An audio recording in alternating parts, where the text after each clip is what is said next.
الحمد لله نحمده ونستعينه ونستغفره ونؤمن به ونتوكل عليه ونعوذ بالله من شرور أنفسنا ومن سيئات أعمالنا من يهد الله فلا مضل له ومن يضلل فلا هادي له أشهد أن لا إله إلا الله وحده لا شريك له وأشهد أن سيدنا ونبينا ومولانا محمدا عبده ورسوله أرسله ربه بالحق بشيرا ونذيرا وداعيا إلى الله بإذنه وسراجا منيرا صلى الله تعالى عليه وعلى آله وصحبه وبارك وسلم تسليما كثيرا أما بعد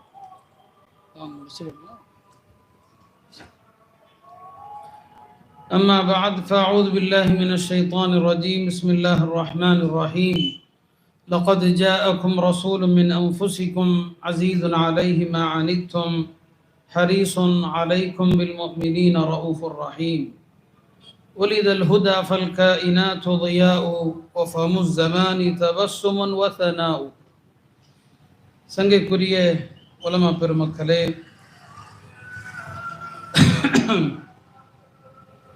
பாசத்திற்குரிய பெரியோர்களே, சகோதரர்களே, இன்றைய தினம் அகிலத்தின் அருட்கொடையான பெருமானார் ஸல்லல்லாஹு அலைஹி வஸல்லம் அவர்களுடைய பிறந்த ஒரு முபாரக்கான ஒரு நாள். ரசூல் ஸல்லல்லாஹு அலைஹி வஸல்லம் அவர்கள் பிறந்த நாள் நினைவு கூறப்படத்தக்க நாள் என்பதில் சந்தேகம் இல்லை. ஜும்மாவுடைய நாளுடைய சிறப்பை குறித்து பெருமானார் ஸல்லல்லாஹு அலைஹி வஸல்லம் அவர்கள் குறிப்பிடுகிற போது அதிலே முதல் சிறப்பாக சொல்வார்கள் வஃபீஹி உலித ஆதம், இந்த ஜும்மாவுடைய நாள் தான் ஹுலிக ஆதம், ஆதம் அலைஹிஸ்ஸலாம் படைக்கப்பட்டார்கள். ஆதம் அலைஹிஸ்ஸலாம் படைக்கப்பட்டதனால் ஜும்மாவுடைய நாள் சிறப்பிற்குரியது என்று சொன்னால், படைப்புகளுக்கெல்லாம் தலைவராக விளங்கக்கூடிய பெருமானார் ஸல்லல்லாஹு அலைஹி வஸல்லம் அவர்கள் பிறந்த நாள் எப்படி சிறப்பிற்குரிய நாளாக இல்லாமல் இருக்க முடியும்? நபி ஸல்லல்லாஹு அலைஹி வஸல்லம் அவர்கள் ஒவ்வொரு திங்கட்கிழமையும் நோன்பு வைப்பார்கள். அது குறித்து அவர்களிடத்திலே வினவப்பட்ட போது சொன்னார்கள், வஃபீஹி உலித் வஃபீஹி உன்ஸில அலையல் குர்ஆன், திங்கட்கிழமை தான் நான் பிறந்த நாளும் கூட, இந்த திங்கட்கிழமை தான் எனக்கு முதலாக குர்ஆனுடைய வஹி அருளப்பட்டது என்று சொன்னார். ஆக அவர்கள் பிறந்த நாள் என்பதனாலே அந்த திங்கட்கிழமை என்று நோன்பு வைத்திருக்கிறார்கள். மகிழ்ச்சியை வெளிப்படுத்தி அல்லாஹ்வுக்கு நன்றி செலுத்தும் விதமாக பெருமானார் ஸல்லல்லாஹு அலைஹி வஸல்லம் அவர்களுக்கு முதல் வஹி வந்ததும் திங்கட்கிழமை தான். அவர்களுடைய வாழ்க்கையிலே பல சம்பவங்கள் திங்கட்கிழமை நடந்தது. பிறந்தது, மரணித்தது, முதலில் வஹி அருளப்பட்டது, அவர்கள் ஹிஜ்ரத் செய்தது என்று பல்வேறு வாழ்க்கையினுடைய நிகழ்வுகள் திங்கட்கிழமை நடந்தது. அந்த வகையில் தான் பெருமானார் ஸல்லல்லாஹு அலைஹி வஸல்லம் அவர்களது பிறப்பை உலகம் முழுவதும் உள்ள முஸ்லிம்கள் அந்த நாட்களிலே, ரபியுல் அவ்வலுடைய நாட்களிலே அவர்களது வரலாற்றை போற்றி பல நல்லறங்கள் செய்து அதை மகிழ்ச்சியோடு அதை கொண்டாடி வருவதை நாம் பார்க்கிறோம். அருமையானவர்களே, பெருமானார் ஸல்லல்லாஹு அலைஹி வஸல்லம் அவர்கள் ஒரு அழகான ஒரு மார்க்கத்தை இந்த உலகத்திற்கு தந்து சென்றிருக்கிறார்கள். ரசூல் ஸல்லல்லாஹு அலைஹி வஸல்லம் அவர்கள் ஒரு அற்புதமான ஒரு மார்க்கத்தை தந்தாங்க. இந்த மார்க்கம் மனித சமூகம் மகிழ்ச்சியாக இருப்பதற்கு வழங்கப்பட்ட மார்க்கம். மனித சமூகம் துக்கத்தையும் சிரமத்தையும் அனுபவிக்க வேண்டும் என்ற ஒரு மார்க்கத்தை பெருமானார் கொண்டு வரல. தாஹம அன்ஸல்னா அலைக்கல் குர்ஆன லிதஷ்கா, நீங்கள் சிரமப்பட வேண்டும், துன்பப்பட வேண்டும் என்பதற்காக இந்த குர்ஆனை நாம் அருளவில்லை என்று அல்லாஹ் திருமறையில சொல்றான். இந்த மார்க்கம் மனித இனம் சிரமப்படுவதற்காக அருளப்பட்ட ஒரு மார்க்கம் அல்ல. பெருமானார் ஸல்லல்லாஹு அலைஹி வஸல்லம் அவர்கள் அல்லாஹ்வால் மனித இனத்திற்கு அருளப்பட்ட மார்க்கங்களில் எல்லாம் மிக இலகுவான மார்க்கம், மிக அருள் நிறைந்த ஒரு மார்க்கம், எல்லா மனிதர்களுடைய உரிமைகளையும் பேணக்கூடிய மார்க்கம், மனிதர்களுடைய பலவீனங்களுக்கு ஏற்க விரிந்து கொடுக்கிற ஒரு அழகான ஒரு மார்க்கத்தை தான் பெருமானார் ஸல்லல்லாஹு அலைஹி வஸல்லம் அவர்கள் கொண்டு வந்தாங்க. அவர்கள் அடிக்கடி சொல்லுவாங்க, புஇஸ்து பில் மில்லத்தில் ஹனீஃபியா அஸ்ஸம்ஹான்னு சொல்லுவாங்க. நான் லேசான ஒரு மார்க்கத்தை நான் கொண்டு வந்திருக்கிறேன், அந்த மார்க்கத்தை கொண்டு நான் அனுப்பப்பட்டிருக்கிறேன் என்று சொல்வாங்க. மனித இனத்திற்கான எல்லா உரிமைகளையும் பெருமானார் ஸல்லல்லாஹு அலைஹி வஸல்லம் அவர்கள் பேசியிருக்கிறார். ஐநா சபை தோற்றுவிக்கப்பட்ட பிறகு பல்வேறு தரப்பினுடைய உரிமைகளுக்காக ஐநா ஆண்டுதோறும் ஒவ்வொரு நாளையும் குறிப்பிட்டு சில நாட்களை மகளிருக்காக, சில நாட்களை முதியோருக்காக, சில நாட்களை குழந்தைகளுக்காக, சில நாட்களை அனாதைகளுக்காக என்றெல்லாம் இன்றைக்கு ஐநா பல நாட்களை அறிவித்திருக்கிறத அதை ஒரு அந்த நாட்கள் வருகிற போது அதை என்ன செய்யறாங்க, பெரிய அளவுல விளம்பரப்படுத்துறாங்க. ஆனால் இந்த நாட்கள் எல்லாம் பெருமானார் ஸல்லல்லாஹு அலைஹி வஸல்லம் அவர்கள் 1400 ஆண்டுகளுக்கு முன்னாலேயே இது எல்லாத்தையும் பேசியிருக்கிறாங்க. இன்றைக்கு ஐநா வருடத்துல ஒரு நாள் மனித இனத்தை காப்போம், பசியிலிருந்து மனித இனத்தை விடுதலை செய்வோம் என்று ஒரு நாள் அறிவிக்குது. ஆனா பெருமானார் ஸல்லல்லாஹு அலைஹி வஸல்லம் அவர்கள் ஹிஜ்ரத் செய்து மதீனத்துல் முனவ்வரா வருகிற போது அந்த மக்களை பார்த்து பேசிய முதல் பேச்சு என்ன? அஃஷு ஸலாம் வஅத்இமு த்ஆம் வஸல்லு பில்-லைலி வன்-நாஸு நியாம். சலாமை பரப்புங்கள், உணவளியுங்கள், மக்கள் எல்லாம் இரவில் உறங்கும் போது நீங்கள் எழுந்து தொழுங்கள். தொழுகையை பின்னாலதான் சொல்றாங்க. முதல்ல சலாம பரப்புங்க, உணவளியுங்கள்.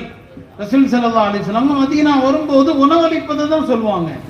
பெருமானார் ஸல்லல்லாஹு அலைஹி வஸல்லம் அவர்கள் பல ஹதீஸுகளில் ஒரு மூமினுடைய முஸ்லிமுடைய படித்தரங்களை உயர்த்துகிற செயல்களை சொல்கிற போது இந்த மூணை தான் சொல்லுவாங்க. சலாம் சொல்வது, யாரை கண்டாலும் சலாம் சொல்லணும், உணவளிக்கணும், இத்தாமு தாம், இரவில் நின்று தொழ வேண்டும். ஆக இன்றைக்கு ஐநா அறிவித்திருப்பதை பெருமானார் ஸல்லல்லாஹு அலைஹி வஸல்லம் அவர்கள் 1400 ஆண்டுகளுக்கு முன்னால் சொன்னாங்க. இன்னைக்கு அனாதைகள் குறித்து எத்தனையோ விஷயங்கள் பேசப்படுது. அனாதைகள் பராமரிப்புகள் குறித்தெல்லாம் பெருமானார் ஸல்லல்லாஹு அலைஹி வஸல்லம் அவர்கள் அனாதைகளை அரவணைப்பவர்களாக இருந்தாங்க. அனாதைகள் குறித்து அதிகமா பேசினாங்க. எப்பவுமே அடிக்கடி சொல்லுவாங்க, அனாதைகளை ஆதரிப்பவரும் நானும் இப்படி இருப்போம். 2 விரலை காட்டுவாங்க, ஆள்காட்டி விரலை நடுவிரலையும் காட்டி, யார் அனாதைகள் ஆதரிக்கிறாரோ அவரும் நானும் இப்படி இருப்போம். ஆனா வகாஃபிலுல் யதீமி கஹாதைன், இந்த 2 விரல மாதிரி. அனாதைகள் எந்த சமூகத்துல கண்ணியமாக கௌரவிக்கப்படுகிறார்களோ அந்த சமூகம் சிறந்த சமூகம் சொல்லுவாங்க. பெருமானார் ஸல்லல்லாஹு அலைஹி வஸல்லம் அவர்கள் அனாதைகளுடைய அரவணைப்பாளர். மனநிலை பாதிக்கப்பட்ட மக்கள் எல்லா சமூகத்திலும் இருப்பாங்க. பொதுவாக அந்த மாதிரி ஆளுகளை நாம பார்த்தா நாம கேள்வி செய்வோம், அவங்களை கிண்டல் செய்வோம். பெருமானார் ஸல்லல்லாஹு அலைஹி வஸல்லம் அவர்கள் அத்தகைய மக்களை ரொம்ப ரொம்ப ரொம்ப ஆதரவு கொடுப்பாங்க. மதீனால ஒரு மனநிலை பாதிக்கப்பட்ட ஒரு பெண்மணி இருந்தாங்க. அந்த பெண்மணி பெருமானார் ஸல்லல்லாஹு அலைஹி வஸல்லம் அவங்கள்ட்ட வந்துட்டா ரசூல் ஸல்லல்லாஹு அலைஹி வஸல்லம் அவர்கள் எழுந்து அந்த அம்மாவுக்கு அருகில் உனக்கு என்ன தேவை இருக்குதுமா, எந்த பகுதியில உனக்கு என்ன தேவை சொல்லு, நான் அங்கே உன்னுடைய வேலையை நான் முடிச்சு கொடுக்கிறேன், உன்னுடைய தேவையை நான் நிறைவேற்றி தருகிறேன் என்று அந்த மனநிலை பாதிக்கப்பட்ட பெண். சமூகத்தில் மற்றவர்கள் எல்லாம் அத்தகையவர்களை கேலியாக, நக்கலாக, நையாண்டித்தனம் செய்வாங்க. பெருமானார் ஸல்லல்லாஹு அலைஹி வஸல்லம் அவர்கள் எல்லார் மீதும் கருணை கொண்டாலும் அத்தகைய மக்களுடைய விஷயத்துல ரொம்ப கவனம் செலுத்துவாங்க. நம்ம எல்லாருக்கும் தெரியும், பெருமானார் ஸல்லல்லாஹு அலைஹி வஸல்லம் அவர்கள் பெண்ணினத்தின் மீது காட்டிய கருணையும் அவர்களுக்கு வாங்கி கொடுத்த உரிமைகளும் கொஞ்சம் நஞ்சம் அல்ல. எப்போதுமே அவர்கள் பெண்களுக்கு ஆதரவான நிலையில தான் இருப்பாங்க. அவர்கள் மதீனா வந்த பொழுதுல முஹாஜிர் தோழர்கள் எல்லாம் நபி ஸல்லல்லாஹு அலைஹி வஸல்லம் அவங்கள்ட்ட சொன்னாங்க, யா ரசூலல்லாஹ், மக்காவில் ஆண்களாகிய நாம் பெண்களை அடக்கி வச்சிருந்தோம். பெண்கள் நம்மளுக்கு எதிராக ஒரு வார்த்தை கூட பேச மாட்டாங்க, அடங்கி ஒடுங்கி இருந்தாங்க. ஆனா நம்ம பெண்கள், மக்காவுடைய பெண்கள் இந்த மதீனா வந்த பிறகு ரொம்ப கெட்டு போயிட்டாங்க. ஏன்னா மதீனாவில் உள்ள பெண்கள் ஆண்களை பார்த்தா எதிர்த்து பேசுவாங்க. நம்ம பெண்களும் இவர்களை பார்த்து எதிர்த்து பேசுறாங்க, நம்மள்கிட்ட ரொம்ப துணிச்சலா பேசுறாங்க. அதனால இந்த பெண்களை எங்களால் கட்டுப்படுத்த முடியல, கொஞ்சம் அடிக்கிறதுக்கு அனுமதி கொடுங்கன்னு சொன்னாங்க. நபி ஸல்லல்லாஹு அலைஹி வஸல்லம் அவங்க அல்லாஹ் குர்ஆன்ல ரொம்ப பெண்கள் கட்டுக்கடங்காம போனா லேசா காயம் ஏற்படாம காட்டு மிராண்டித்தனமாக அல்ல, உலமாக்கள் சொல்லுவாங்க தர்பன் கைர முபர்ரிஹ், லேசா லேசா அடிக்க அனுமதி கொடுத்தாங்க. அவ்வளவுதான். எல்லா வீட்லையும் என்ன ஆகிப்போச்சு, பெண்களுக்கு அடிவில ஆரம்பிச்சிருச்சு. அந்த பெண்கள் எல்லாம் பெருமானாருடைய வீட்டை அப்படியே சுத்தி, பெருமானார் வீட்டை சுத்தி முற்றுகை போராட்டம். எல்லா பெண்களும் உட்கார்ந்துட்டாங்க. இன்னைக்கு நடக்குதா இல்லையா போராட்டம். பெருமானாருடைய வீட்டை உட்காந்துட்டான். சொன்னாங்க, யாரை சொல்லுதான் இந்த ஆண்கள்லாம் எங்களை அடிக்கிறாங்க, நீங்க சொன்னாதான் நிறுத்துவாங்க. நபி ஸல்லல்லாஹு அலைஹி வஸல்லம் வெளியில வந்து பார்த்தா பெண்களா இருக்கிறாங்க. சொன்னாங்க, லகத் தாஹ பி ஆலி முஹம்மதின் நிசாஉன் கதீர். இதோ முஹம்மது ஸல்லல்லாஹு அலைஹி வஸல்லம் வீட்டை சுத்தி இவ்வளவு பெண்கள் இருக்கிறாங்க. யஷ்கூன அஸ்வாஜஹும், இவர்கள் தங்களது கணவன்மாரை முறையிட்டு வந்திருக்கிறாங்க. யார் தன்னுடைய மனைவியரை அடிக்கிறார்களோ லைஸ உலாயிக பிஹியாரிக்கும், அவர்கள் உங்களில் சிறந்தவர்கள் அல்ல. மனைவியை அடிப்பவன் உங்களில் சிறந்தவன் அல்ல என்று பெருமானார் ஸல்லல்லாஹு அலைஹி வஸல்லம் அவர்கள் மனைவி பெண்களை அடிக்கக்கூடியவர்களை வன்மையாக கண்டிச்சாங்க. பெருமானார் ஸல்லல்லாஹு அலைஹி வஸல்லம் அவர்கள் உழைக்கும் வர்க்கத்தை பாராட்டினாங்க. உழைக்கிற வர்க்கம், உழைப்பு ஆர்வம் ஊட்டுவாங்க, உழைப்பதை உற்சாகப்படுத்துவாங்க.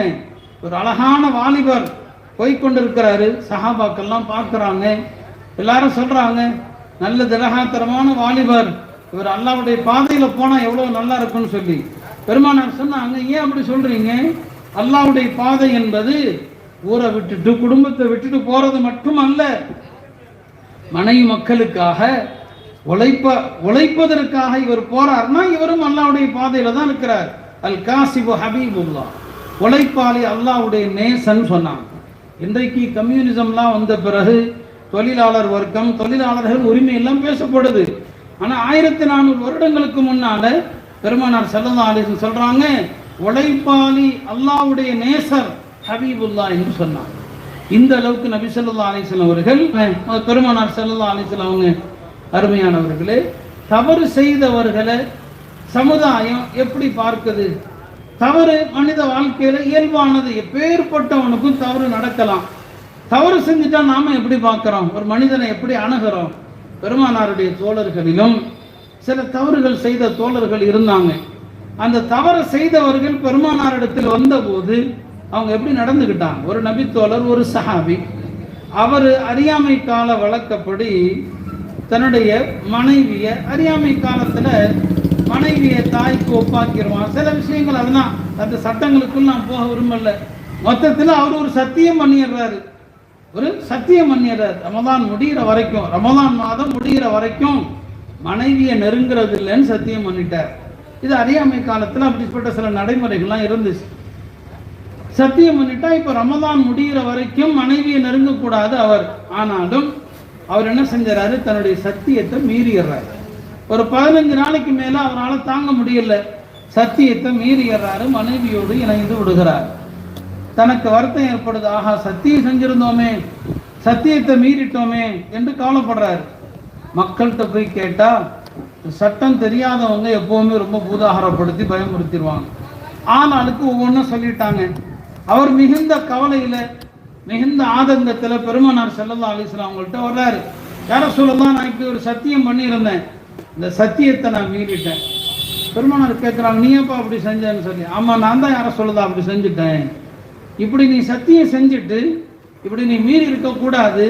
அப்படி மீறினா சரி, பரவாயில்ல, அதுக்கு சில பரிகாரங்கள் இருக்குது. மார்க்கத்தில் பரிகாரம் வரும்போதே பல விஷயங்கள்ல அந்த காலத்துல அடிமைகள் இருப்பாங்க, அடிமைகளை விடுதலை செய்யணும். பெருமானார் சொன்னாங்க, சரிப்பா, ஹர்ரிர் ரகபத்தன், நீ அடிமையை விடுதலை செய். அரபி மொழியில அடிமைக்கு ரகபா என்ற ஒரு பேர் உண்டு. ரகபான்னு சொன்னா அடிமைன்னு சொல்ற மாதிரி ரகபானா பிடரிங்கிற அர்த்தமும் இருக்குது. பெருமானார் ரக்கபாங்கிற வார்த்தையை சொல்றாங்க, ஒரு அடிமையை விடுதலை செய்யும் சொல்லி. அவர் தன்னுடைய பிடரியை காட்டி, இந்த அடிமை என் பிடரிக்கு மட்டும்தான் நான் சொந்தம், எனக்கு வேற அடிமையெல்லாம் கிடையாது, என்னுடைய பிடரிக்கு தான் நான் சொந்தக்காரன். மா அம்லிக்கு ரக்கபத்தன் கைரஹா, இந்த பிடரியை தவிர என் வேற பிடரிலாம் கிடையாது, நான் இங்க அடிமையை விடுதலை செய்யறது. பாருங்க, பெருமானார் ஒரு பதில் சொல்றார். அப்ப நபி ஸல்லல்லாஹு அலைஹி சொன்னாங்க, அப்படியானா இதற்கு பரிகாரம் 2 மாசம் நோன்பு வைக்கணும்னு சொல்றான். 2 மாசம் நோன்பு வைக்கணும். உடனே அவர் சொல்றாரு, ஹல் அஸப்து மா அஸப்து இல்லா மின ஸியாம், எனக்கு நோன்பு வச்சாதான் பிரச்சனையே அப்படிங்கிறார். நோன்பு வச்சாதான் எனக்கு பிரச்சனை, எனக்கு உணர்வுகள் அதிகமாகிறது, நோன்பு வச்சா அதிகமாகுது, நான் 2 மாசம் நான் எங்க நோன்பு வைப்பேன். பெருமானார் ஸல்லல்லாஹு அலைஹி வஸல்லம் அவர்கள் அதையும் ஏத்துக்கிறாங்க. சரி, அப்படியானால் 60 மிஸ்கீன்களுக்கு உணவளிப்பான்னு சொன்னாங்க. 60 மிஸ்கீன் உணவு கொடு. அவர் சொன்னாரு, நாங்களே ராத்திரி சாப்பாடு இல்லாம பசியோடு தான் ராத்திரி கழிச்சிருக்கிறோம், நான் எங்க சாப்பாடு கொடுக்கறது, நான் எங்க உணவளிக்கிறது. இப்போ நபி அவங்க சொன்னாங்க, சரி சில கூட்டத்தாருடைய தர்ம பொருள் வருது, அந்த தர்ம பொருள் வந்ததும் அதை உனக்கு கொடுக்குறேன், அதை கொண்டு பரிகாரத்தை செலுத்தி விட்டு நீ மிச்சம் இருந்தா அதை நீ சாப்பிட்டுக்கன்னு சொன்னான்.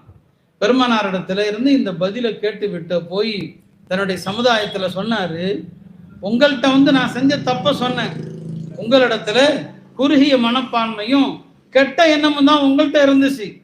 பெருமானார் ஸல்லல்லாஹு அலைஹி வஸல்லம் அவர்களிடம் போய் சொன்னேன், பெருமானார் ஸல்லல்லாஹு அலைஹி வஸல்லம் அவர்களிடத்துல விசாலமான உள்ளமும் அவர்களிடத்துல நல்ல எண்ணமும் இருந்தது என்று பெருமானார் ஸல்லல்லாஹு அலைஹி வஸல்லம் அவர்களை பத்தி அவர் சொல்றார். அருமையானவர்களே, யாரேனும் தவறு செய்து விட்டால் கூட அந்த தவறு செய்த மனிதர்களை பெருமானார் ஸல்லல்லாஹு அலைஹி வஸல்லம் அவர்கள் மிக அழகிய முறையில கையாளுவாங்க. இப்படிதான் ஒரு சஹாபி மதீனாவுக்கு வர்றாரு, தொழுகையில கலந்துக்கிறாரு. தொழுகையில அவருக்கு பக்கத்துல யாரோ ஒருத்தர் தும்மிடுறாங்க. தும்மினா சாதாரணமா யாராவது நம்ம பக்கத்துல தும்முனா அவர் அல்ஹம்துலில்லாஹ் சொன்னா நாம என்ன சொல்லணும், யர்ஹமுக்கல்லாஹ்னு சொல்லணும். ஆனா தொழுகையில சொல்லக்கூடாது. இந்த சஹாபி முஆவியா இப்னுல் ஹக்கம்ங்கிற ஒரு சஹாபி, அவர் ஜமாத்துல தொழுதுட்டு இருக்கிறாரு, பக்கத்துல யாரோ தும்மிட்டாங்க, இவர் யர்ஹமுக்கல்லாஹ்ன்ட்டாரு. தொழுகையில ஒரு ஆளை பார்த்து அல்லாஹ் உனக்கு கருணை காட்டட்டும் துவா செஞ்சா தொழுகை முறிஞ்சு போயிடும். ஆரம்பத்துல தொழுகையில பேச அனுமதி இருந்தது, பின்னால அதெல்லாம் தடுக்கப்பட்டுடுச்சு. அந்த சஹாபிக்கு தெரியாம என்ன செய்யறாரு, யர்ஹமுக்கல்லாஹ்னு சொல்லிடுறாரு. ஒரு ஆள் தும்மியதற்கு அந்த தோழர் முஆவியாங்கிற தோழர் யர்ஹமுக்கல்லாஹ், அல்லாஹ் உமக்கு கருணை காட்டட்டும்னு சொல்லிடுறாரு. மற்ற சஹாபாக்கள் எல்லாம் என்ன செய்யறாங்க, தொழுகையிலேயே உணர்த்துறாங்க, தொடையில அடிக்கிறாங்க, இல்லப்பா இப்படி பேசாதேன்னு சொல்லி. பெருமானார் ஸல்லல்லாஹு அலைஹி வஸல்லம் அவர்களுக்கு நான் ஏற்கனவே சொல்லியிருந்தேன், தொழுகையில அல்லாஹ் அவர்களுக்கு ஒரு முஅஜிஸாவை கொடுத்திருந்தான். பின்னால தோழர்கள் செய்யற எல்லாமே அவங்களுக்கு காட்டப்படும், எல்லாமே தெரியும். முன்னால பார்க்குற மாதிரி பின்னால இருந்தும் பார்ப்பாங்க. அது அவர்களுக்கு அல்லாஹ்வால் தரப்பட்ட ஒரு அற்புதம். அது தொழுது முடித்ததும் அந்த முஆவியா அவங்கள சஹாபியை கூப்பிட்டு நபி ஸல்லல்லாஹு அலைஹி வஸல்லம் சொன்னாங்க, தொழுகையில மனிதர்கள் பேசுவது போன்றெல்லாம் பேசக்கூடாது. இன்ன ஹாதிஹி ஸலாத் லா யஸ்லுஹு ஃபீஹா ஷைஉம் மின் கலாமின் நாஸ். தொழுகையில இப்படியெல்லாம் பேசக்கூடாது. தொழுகை என்பது இன்னமா ஹுவ தஸ்பீஹ், அதுல தஸ்பீஹ் செய்யணும், தக்பீர் அல்லாஹ் அக்பர் சொல்லணும், திலாவத்துல் குர்ஆன், குர்ஆன் ஓதணும். தொழுகையில இப்படி எல்லாம் பேசக்கூடாது என்று சொன்னாங்க. அந்த சஹாபி சொல்லுவாங்க, பெருமானார் ஸல்லல்லாஹு அலைஹி வஸல்லம் அவர்களை போல ஒரு அழகான ஒரு ஆசிரியரை நான் பார்த்தது கிடையாது. மா ரஅய்து முஅல்லிமன் கப்லஹு வலா பஅதஹு அஹ்ஸனு தஅலீமன் மின். இப்படி ஒரு சிறந்த ஆசிரியரை நான் முன்னாலும் பார்த்ததில்லை, பின்னாலும் பார்த்ததில்லை. வல்லாஹி அல்லாஹ் மீது ஆணையாக, மா கஹரனி என்னை கண்டிக்கவில்லை, வலா தரபனி என்னை அடிக்கவில்லை, வலா ஷதமனி என்னை திட்டவும் இல்லை. பாருங்க, பள்ளியில ஒரு தவறு செய்தவரை கூட ரசூல் ஸல்லல்லாஹு அலைஹி வஸல்லம் அவர்கள் எவ்வளவு அழகான முறையில் அவர்கள் கண்டிக்கிறாங்க, எவ்வளவு அழகான முறையில் திருத்துறாங்க. இதுதான் பெருமானாருடைய அணுகுமுறை. அருமையானவர்களே, ரசூல் ஸல்லல்லாஹு அலைஹி வஸல்லம் அவர்கள் கொண்டு வந்த மார்க்கம் அழகான மார்க்கம். பெருமானார் கொண்டு வந்த மார்க்கம் இருக்குது, ரொம்ப அழகான மார்க்கம். எல்லா விஷயத்திலையும் அழகதான் பெருமானார் விரும்புவாங்க. சொல்லுவாங்க, இன்னல்லாஹ ஜமால் இன்னல்லாஹ ஜமீலுன் யுஹிப்புல் ஜமால். அல்லாஹ் அழகானவன், அழகை விரும்புகிறான். நம்முடைய மார்க்கம் சுத்தத்தை விரும்பும். நம்ம ட்ரெஸ் போடுறோம்னு சொன்னா இந்த ட்ரெஸ் அழகா இருக்கிறது ஒன்றும் தப்பு இல்லை. பெருமானார் ஸல்லல்லாஹு அலைஹி வஸல்லம் அவர்கள் யாராவது அழுக்கு துணியோடு கிழிந்த துணியோடு வந்தா அல்லாஹ் அவனுக்கு செல்வத்தை கொடுத்துருக்கானா இல்லையான்னு கேட்பாங்க. செல்வத்தை கொடுத்துருக்கிறான்னு சொன்னா அல்லாஹ்வுடைய நியாமத்து உன் மீது வெளிப்படட்டும், அந்த நியாமத்து உன் மீது தெரியட்டும். அப்ப இது அழுக்கோடு தெரிய சொல்கிற மார்க்கம் அல்ல. பெருமானார் சொல்லுவாங்க, முடி வச்சிருந்தீங்கன்னு சொன்னா அந்த முடியை கண்ணியப்படுத்துங்க. மன் கான லஹு ஷஅருன் ஃபல்யுக்ரிம்ஹு. யாருக்கும் பிடிக்கல, முடியை குறைச்சறீங்க, அது வேறு விஷயம். முடி வச்சிருந்தீங்கன்னா அந்த முடியை பரட்டையாக விட மார்க்கத்தில் அனுமதி இல்லை, அது அலங்கோலமாக விட அனுமதி இல்லை. சொன்னாங்க, மன் கான லஹு ஷஅருன், யார் முடி வைத்திருக்கிறாரோ ஃபல்யுக்ரிம்ஹு, அந்த முடியை சீவி அழகான முறையில பார்க்கிறவங்களுக்கு கண்ணியமான முறையில அந்த முடியை தலைவாரி கொள்ளட்டும் சொன்னான். தோற்றத்தில் அழகு, உடுத்துகிற ஆடையில அழகு, எல்லா விஷயங்களிலும் தூய்மை. இதுதான் பெருமானார் ஸல்லல்லாஹு அலைஹி வஸல்லம் அவர்கள் சொல்லி கொடுத்தாங்க. பெருமானார் ஸல்லல்லாஹு அலைஹி வஸல்லம் அவர்கள் இந்த உலகத்துல அமைதியை பரப்ப வந்தாங்க. அவங்களுடைய மார்க்கத்தை போய் தீவிரவாதம் என்று இன்னைக்கு உலகம் சொல்லுது. ஆனா இத்தனைக்கு அவங்கள அல்லாஹ் சொல்றான், ரவுஃபுர் ரஹீம். ரவுஃபுர் ரஹீம்ங்கிறான், இரக்கமும் கருணையும் உள்ளவர்கள். வமா அர்சல்னாக இல்லா ரஹ்மத்தல் லில் ஆலமீன், அருட்கொடையாக வந்த நபின்னு அல்லாஹ் சொல்றான். இந்த உலகத்துல போர்த்திய அணைக்க வந்தாங்க, போரை மூட்டுறதுக்கு வரல, போர்த்தி அணைக்கிறதுக்கு வந்தாங்க. அவங்க போருக்கு அனுமதி கொடுத்ததெல்லாம் அதுவெல்லாம் ரொம்ப ரொம்ப இக்கட்டான சில தருணங்கள். அது அவங்க அமைதியையும் சலாமையும் விரும்பினாங்க. எனவேதான் அவங்க கொண்டு வந்த மார்க்கம் இஸ்லாம் என்று அறியப்படுது. அவங்க இந்த உலகத்துல போதித்தது சலாம், சலாம பரப்புங்க. ஒரு முஸ்லிமுடைய வாழ்க்கையில அதிகமா அவன் சொல்லக்கூடிய வார்த்தை சலாம். தொழுதா தொழுகையை முடிக்கும் போது சலாம் தான், வீட்டுக்கு போனா சலாம், வழியில ஒருத்தருக்கு ஒருத்தர் சந்தித்தா சலாம், எல்லா இடங்களிலும் சலாம், சொர்க்கத்திலையும் சலாம் தான். சொர்க்கத்துல சலாம்ங்கிற வார்த்தை தவிர எதையுமே கேட்க மாட்டாங்க. முழுக்க முழுக்க இந்த மார்க்கம் சலாம்ங்கிற வார்த்தையை வலியுறுத்துகிற ஒரு மார்க்கம். அப்படி இருக்கும்போது அருமையானவர்களே, இந்த மார்க்கம் எப்படி தீவிரவாதத்தை எப்படி போதிக்கும்? பெருமானார் ஸல்லல்லாஹு அலைஹி வஸல்லம் அவர்கள் எந்த இடத்திலும் அந்த தீவிரவாதத்தை விரும்பல. சொன்னாங்க, இன்னல்லாஹ ரஃபீகுன் யுஹிப்புர் ரிஃப்க, அல்லாஹ் மென்மையானவன், மென்மையான குணத்தை விரும்புகிறான். அல்லாஹ் கடுமையான குணத்தை அல்லாஹ் விரும்புறதில்லை. மென்மையான குணத்திற்கு வழங்குவதை அல்லாஹ் கடுமையான குணத்திற்கு வழங்குவதில்லை என்று பெருமானார் ஸல்லல்லாஹு அலைஹி வஸல்லம் சொன்னாங்க. இப்படி அருமையானவர்களே, பின்னால் ஒரு சிறந்த பேச்சாளர் பேச இருக்கிறாங்க. பெருமானார் ஸல்லல்லாஹு அலைஹி வஸல்லம் அவர்கள் ஒரு அழகான சிறந்த ஒரு மார்க்கத்தை நமக்கு வழங்கினாங்க, நற்குணத்தை போதித்தாங்க. எல்லா இடங்களிலும் குணத்தை தான் சொல்லுவாங்க. முக்கியமான சந்தர்ப்பங்கள்ல பெருமானார் சொல்றது குணம்தான். ஹஜ்ஜுங்கிற வழிபாடு எவ்வளவு சிறந்த வழிபாடு இல்லையா? இந்த ஹஜ்ஜில் பெருமானார் ஸல்லல்லாஹு அலைஹி வஸல்லம் அவர்கள் பல இடங்களில் ஹுத்பா நிகழ்த்தினாங்க. பல இடங்கள்ல துல் ஹஜ் 7 அன்னைக்கு ஒரு ஹுத்பா மக்கால செஞ்சாங்க. அது ஹஜ்ஜில் என்னென்ன செய்யணும்னு சொல்லி கொடுத்தாங்க. 8 அன்னைக்கு ஒரு ஹுத்பா செஞ்சாங்க, 9 அன்னைக்கு ஒரு ஹுத்பா செஞ்சாங்க, 10 அன்னைக்கு ஒரு ஹுத்பா செய்கிறாங்க. ஹஜ்ஜில் பல இடங்கள்ல ஹுத்பா செய்கிறாங்க. அதுல 9 அன்னைக்கு அரஃபால செஞ்சதும் 10 அன்னைக்கு மினால செஞ்சதும், இந்த 2 உரைகள் தான் பெருமானாருடைய இறுதி பேருரைகள் என்று சொல்லப்படும். 9 அன்னைக்கு அரஃபால செய்யறாங்க மஸ்ஜித நபீரால, 10 அன்னைக்கு மினால செய்யறாங்க. இந்த 2 ஹுத்பாக்கள், இந்த 2 உரைகளும் தான் ரசூல் ஸல்லல்லாஹு அலைஹி வஸல்லம் இறுதி பேருரைன்னு சொல்லப்படுது. இந்த 2 உரைகளிலுமே நீங்க பார்த்தீங்கன்னு சொன்னா ரசூல் ஸல்லல்லாஹு அலைஹி வஸல்லம் அவர்கள் வணக்கங்களை பத்தி பேசல, முழுக்க முழுக்க குணங்களை பத்தி பேசுறாங்க. ஒரு முஸ்லிம் இன்னொரு முஸ்லிமுடைய மானத்தை மதிக்கணும், ஒரு முஸ்லிம் இன்னொரு முஸ்லிமுடைய செல்வத்தை மதிக்கணும், ஒரு முஸ்லிம் இன்னொரு முஸ்லிமுடைய குறைகளை மறைக்கணும். ஒழுக்கங்கள், நல்லொழுக்கங்கள், நல்ல பண்புகள். மனைவி மரை பத்தி பேசுனாங்க, பெண்களை பத்தி பேசுனாங்க, பெண்களிடம் எப்படி நடக்கணும்.